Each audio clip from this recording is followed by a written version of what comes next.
My name is Kundwani Mwase, and today's episode is Start Something with Grace Eleyae. What does hair mean to you as Anton? It's a lifestyle, okay? It's confidence. It's swag. It's opening a different world for people that may have little negatives about themselves. They might not feel as confident. After you get that fresh cut, you feel like you can take on the world and talk to anybody and not feel, I want to say, not as important as you would as you get your fresh haircut. And I'm one of those guys where I don't really want the haircut like the second and the third day. I want the haircut today. Whatever I'm doing today is gonna exemplify the haircut that I have today. Forget about tomorrow. By tomorrow, the haircut is already faded. It's not as fresh as you getting out of the barber's chair, and within the hour or 2 hours, 3 hours, let's say a whole 12 hours of you being up, okay, the confidence, the swag that you have after this haircut, it's undescribable. I mean, you feel like you could do anything, you can accomplish anything, and that's just me with hair.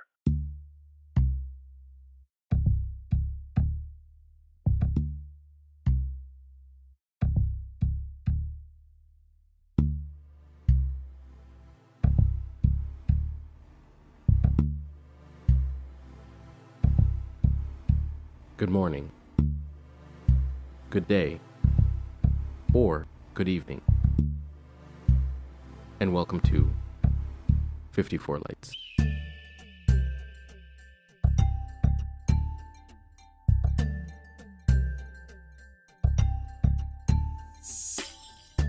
This show is meant to shed light on undertold stories out of Africa.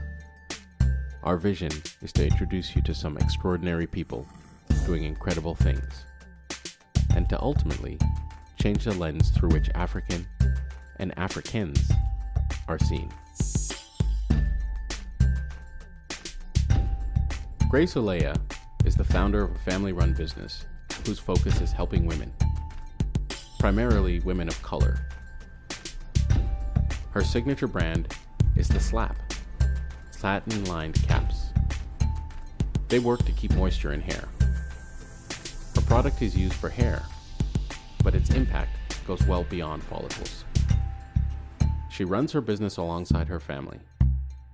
Most notably among them is her mother, a critical mainstay in the business. Here, in part, is our conversation. My full name is Grace Eleyae, and Grace means God's favor, and Elo means light. So my dad is from Nigeria, and my mom's from Kenya. My dad in Nigeria, my dad is from a minor tribe called Isoko, the Isoko tribe, and my mom is Luya in Kenya. Just to get a sense, you have sisters, brothers, both? I have one older brother. He's the oldest of us all, and then an older sister and a younger sister. Have you ever been to Africa? I have. So I've been both to Kenya and Nigeria just throughout my upbringing, especially to Kenya. We would go back I've been back a couple times with my mom to visit family. I have so much family in both countries. And then I started going to Nigeria after I graduated from college. That was the first time that I went back to Nigeria. And then here in the States, I actually grew up around a lot of Nigerians specifically. What does Africa mean to you, and obviously specifically Nigeria and Kenya? Africa to me is like another home. I think that what I love most about going back to Kenya, going back to Nigeria, is just the feeling of belonging in a sense, and this idea that who I am is okay, because there's so many messages in the Western world that says who I am as an African, as a first gen is not okay. And so going back to Kenya and Nigeria, just this breath of fresh air with regards to this idea of belonging. Do you associate yourself more with one than the other, or do you find your character and persona is really alive in both places?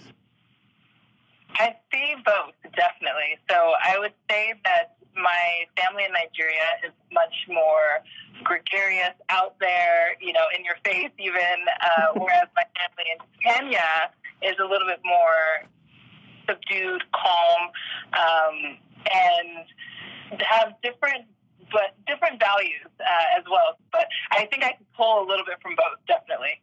Can you tell me a little bit about your business, and maybe more importantly, what inspired you to start your own business? Yeah. So our flagship product is called the Satin Line Cap. Our goal is, we always say it's like to eradicate bedhead in the world, but it's a product that looks like a beanie on the outside. It has satin on the inside to protect the hair, but it stays on your head all night with an elastic band that's hidden on the inside. And so we call it the bonnet that's not a bonnet, the modern day bonnet, because you can go out in it without feeling like you look like you just woke up. And so the inspiration for the business came because I wanted to create a product that made, honestly, I said it with myself, feel beautiful at all hours of the day. And so I wanted to create a product that I could go to bed in, wake up, go to the gym, wake up, go run errands right away without having to spend the 30, 40 minutes trying to make my hair look pretty good before going out, or going out in my bonnet. If the beanie and the bonnet had a baby, it would be the Satin Line Cap. Very, very cool. And what's the name of the product? Sorry? It's called the Slap, or Slap Cap. Where did the name come from, the Slap? So it actually came from my mom. I already knew that I wanted to call it a satin lined cap or satin lined beanie. And so originally it was one of those things that was like, we started with satin lined beanie as the full name. And so when we were trying to shorten it, my mom was like, what about Sleenies? And we were like, I don't know about that. And so when we switched it to satin lined cap, she kind of just like, Slap, like a condensed version of satin lined cap. What's the toughest part about being an entrepreneur? No two businesses look the same. So you're kind of charting your own path as you go. And so while you can use other businesses and people who come before you, and there's amazing books out there to help guide you along the way, there's really no business that will look exactly like yours. And so that's kind of been a big navigating force for us, So of course there's always finding the right market, and that, I could speak the textbook answers to that question, which is like finding the right market, creating the right product to fit that market, and then logistical operational issues. And those all are things that we faced and things that we had to overcome, and things we're continuing to overcome as the landscape kind of changes even. But really, I think it's at its core, it's that every business is different. And how long have you had the business open, really, officially? Officially, we launched in September of 2014, so we're in now our fourth year. Wow. I have to ask you the flip side of the question, which is, what's been the most rewarding part of what you do? I think it's pretty cool to hear the feedback from our customers, just like hearing that how much the Slap has changed people's lives and how we're touching so many different people with this product. We also just the idea of having something that's your own baby, that watching it grow, has also been pretty cool. I always joke with people that having a business is like having quadruplets, 2-year-old quadruplets, especially in the beginning, that are most of the time they're running around. One is peeing on the remote, another one is drawing on the wall, another one is trying to get into the oven, and it's just you want to pull your hair out a lot of the time. But then there are those moments when 3 of them are sleeping for their nap, and one of them's in your arms about to fall asleep, and he or she looks up at you and says, "Mommy, I love you," and you're like, these moments are why I keep doing this, So there's like it's crazy most of the time, but there's moments where it's just like, man, this is really cool. We're doing something really special, and I love it. I read online that you work with your mom, or that your mom, rather, works with and for you. Is that the case? That's correct. So you're right. I do work with my mom. Since this is on a recorded line, I can't say that she works for me. But yes, that is correct. How is that dynamic? It's very interesting. So a lot of my family, I would say we founded this business together. And so my mom is runs all of our whole finance department. And she's a CPA, and she's a rock star and amazing. It's so interesting being in a family business, because we always say how much the highs are just really high. We have really, really high highs. The highs are even higher than they would be in a normal business partnership. But the lows can be even lower, And so there are moments when the tension of our relationship can be seen in the history that's there. And of course, the hierarchy, she's always going to be my mom. And then, of course, being in an African family, the parent-child relationship is very clear. And so that's been somewhat of a challenge to overcome. That even, to be honest, we're still working through as well in a working relationship. But it's amazing. I love having my mom on board. I came across a few things that said "live confidently." It almost seemed to be a slogan that was emerging in some of the searches I did. Can you maybe describe in your own words what that is meant to mean? Yeah, sure. So I look at living confidently as simply being comfortable in your own skin. So your own abilities, your own attributes. I grew up in a relatively Caucasian suburb of Los Angeles. And so I won't say always, but most of the time I was always the only Black girl in the room. So I always wanted my skin to be lighter, my hair to sway back and forth in a ponytail, but I was dark-skinned and my hair ponytail was a puff, And so what was communicated to me, whether it was intentional or not, was that I was different, and to be different was ugly, And so I want the idea of living confidently to mean this idea of celebrating differences, celebrating what makes you unique, capitalizing on your strengths, making allowances for your weaknesses, It's basically focusing on being the best you. What place does hair hold in the identity of a Black woman or of a woman of color? Hair is very important to all women, right? And especially, I would say, for women of color, since I can speak for as a woman of color, our hair has not been traditionally seen as beautiful for a very long time. And so I think it's been closely tied to our identity. And we're starting to get to a place where that beauty, I should say. So because it's been so closely tied to our identity, I would say that it's incredibly important to women of color.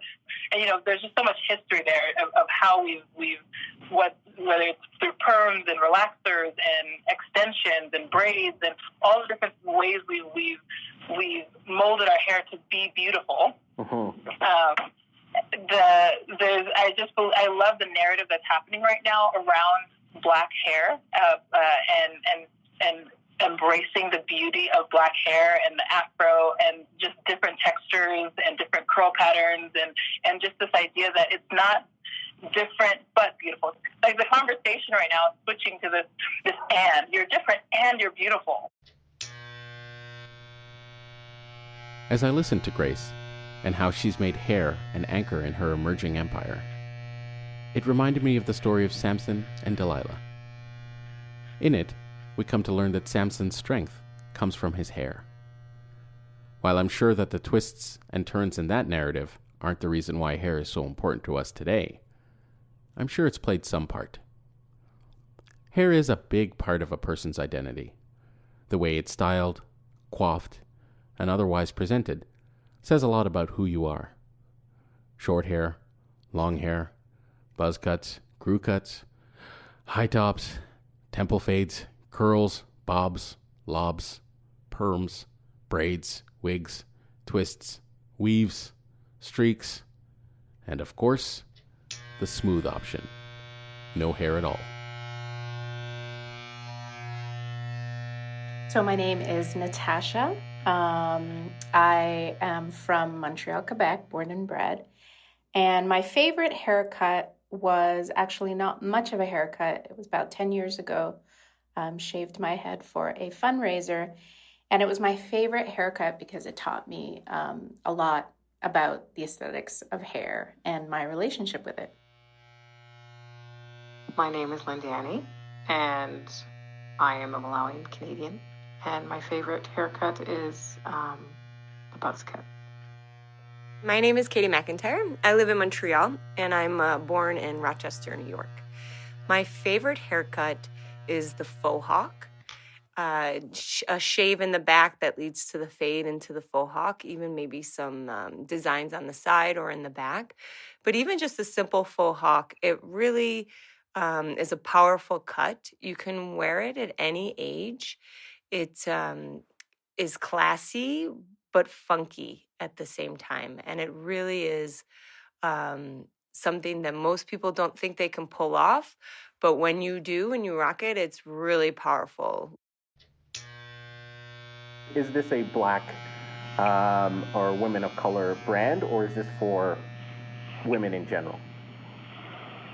We wanted to make sure that we were cognizant of the fact that the products that we use to protect our hair are beneficial for women of all hair types and of all colors. Because I am a woman of color, I believe that the biggest need for this product is found amongst women of color.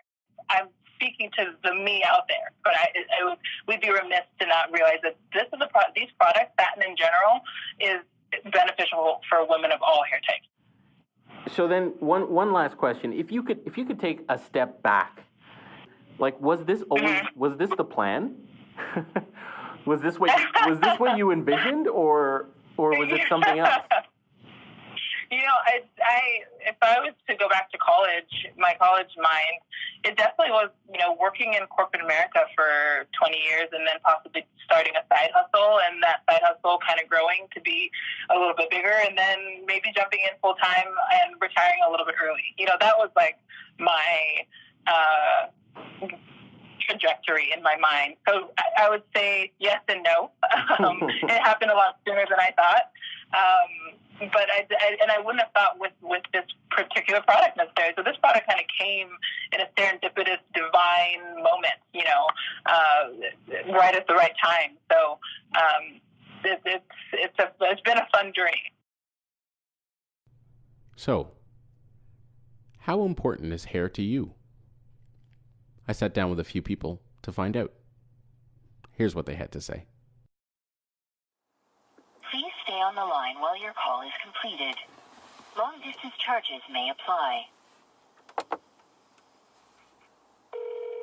What's your name? Jennifer. Nikita. How important is hair in your culture? Extremely important. It's really very important. Okay, can you explain why? Why? Because in India, hair is believed to be a symbol of a beautiful woman. Is it different for men versus women? Not really. I mean, women should have long hair versus men can have nice, formal, disciplined hair. How about you, Jen? I think it's more of a personal thing on my end because it's more of a trend. Hair for us is a trend. It's strictly, what looks good. So my name is Patrice Alexander. I'm born and raised in Toronto. Mother and father are from Trinidad and Tobago. You own a barbershop, right? Right, yeah. And the barbershop is called The Forum. It's a place where people come and talk, Anybody can get into the conversation.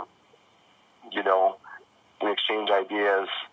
We talk about current events. Everybody enjoys that. What does hair mean to you?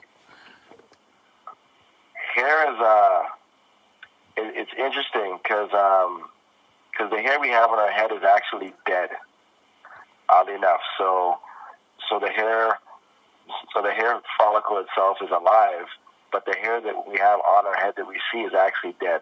So when you pull your hair and you feel that hair in the root there, you get that ow. That actually is alive. But the hair that we cut off of people, that hair is dead. And it's your confidence. It's everything. I got to point when I was cutting that I didn't feel that the barber had any respect from people. It was kind of, oh, okay, this guy just cuts my hair. Oh, you're just a guy that cuts hair. The profession wasn't respected. It's not until I opened up my own shop and I kind of realized that I'm affecting people's lives, man. I had this 12-year-old kid, 12-year-old kid of Persian descent call me one time. His name was Fraz. He said, he called Mr. Patrice, can I come by to get a haircut? We do appointments. I'm like, sure, Fraz. What day and time you want to come by? He said, Mr. Patrice, before you go, I just want to let you know, I really need a haircut.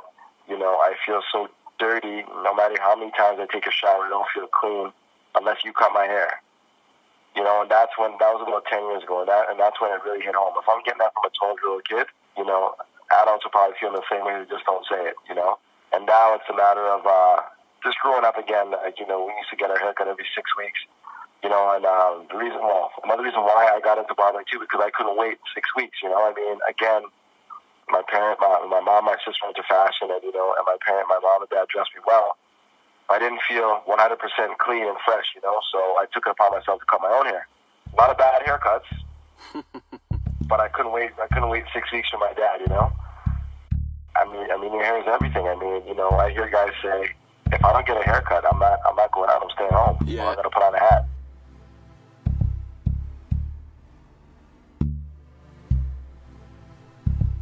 So there you have it. The conversation continues.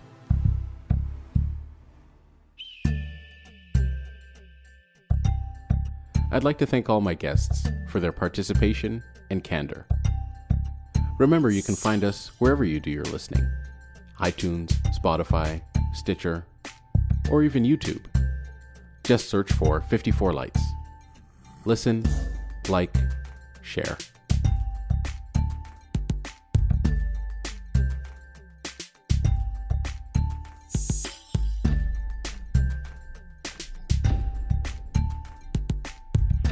Sweet or savory? Sweet. Nigeria, Kenya, or California, United States?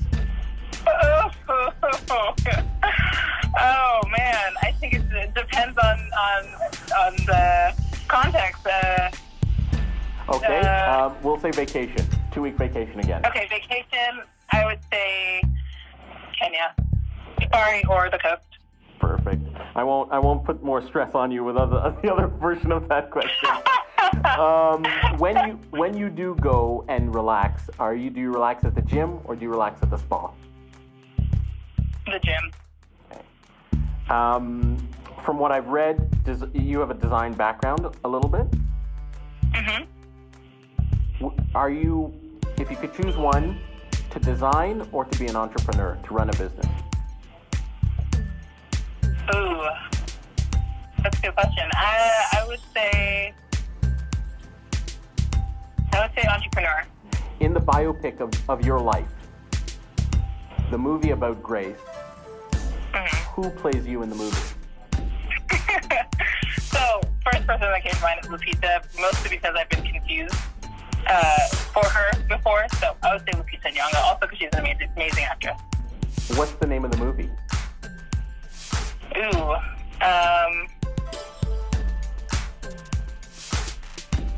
Ooh, that's a good one. The first thing that came to mind was Journey to Confidence.